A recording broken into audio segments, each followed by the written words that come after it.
You can now make online payments to Jaffna Divisional Secretariat via GovPay. The high-level conference on Sri Lanka's road to recovery, debt and governance, co-hosted by Central Bank, the Ministry of Finance and the International Monetary Fund, commenced in Colombo this morning. The event saw the attendance of President Anura Dissanayake, Central Bank Governor Dr. Nandalal Veerasinghe and the visiting First Deputy Managing Director of the International Monetary Fund, Dr. Geeta Gopinath. මතුපිටතලයේ ආර්ථික සාධකවල අපි ඉතාමත් ශක්තිමත් ස්ථාවර භාවයක් පෙන්වන්න කරනවා. At present, our country has achieved a certain level of economic stability.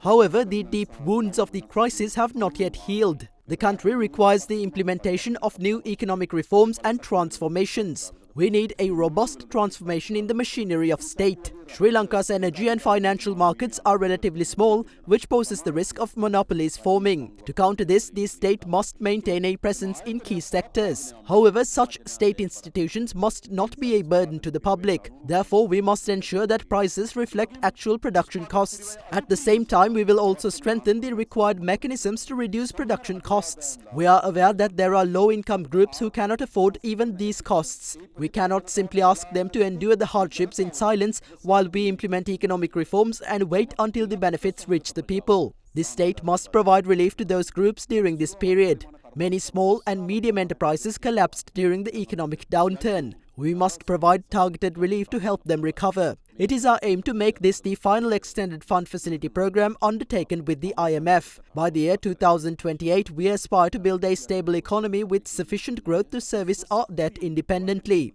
The ultimate outcome must be the restoration of our national sovereignty and self-reliance. This requires a strenuous and unwavering effort. Goals not only to recover from the crisis and restore macroeconomic stability, but also to lay the foundation for a stronger, more resilient and more inclusive economy going forward.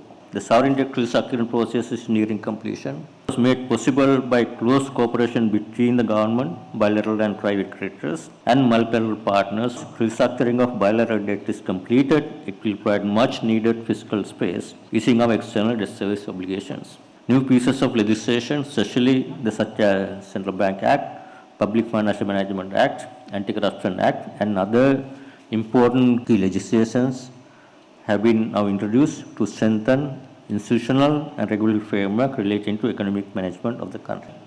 A renewed focus on growth, resilience, and inclusion. While emerging risks continue to surface both domestically and globally, Sri Lanka has already proven that recovery is impossible through sound policies, strong partnerships, and broad-based commitment. To sustain this progress, it's imperative that we maintain our momentum and ensure inclusivity, transparency, and accountability in the reform efforts. The road ahead will demand a steadfast focus on sustaining the reform agenda, the empowerment of the private sector, protection of our most vulnerable communities, and above all, policy consistency in the same direction. It is very substantial, the progress that has been achieved in Sri Lanka over a very short period of time, and nobody should take that for granted. Now, today, thanks to bold, courageous, difficult reforms, substantial progress has been made to bring back macroeconomic stability. There has been progress made in reducing those hardships. There were big milestones that were achieved. Our own analysis shows that if a comprehensive governance reform is undertaken in Sri Lanka, it can increase GDP by more than 7% over the next decade and reduce the debt to GDP by more than 6 percentage points. So these are very substantial gains that come from good governance. Because of the experience of Sri Lanka, we feel that future countries that come for debt restructuring will have an easier experience than what Sri Lanka went through, which was a really complex process. At the IMF, we will continue to work with the World Bank, the G20 presidency who takes part in the common framework, the Paris Club, everybody to make sure that this restructuring takes place on a timely basis and is done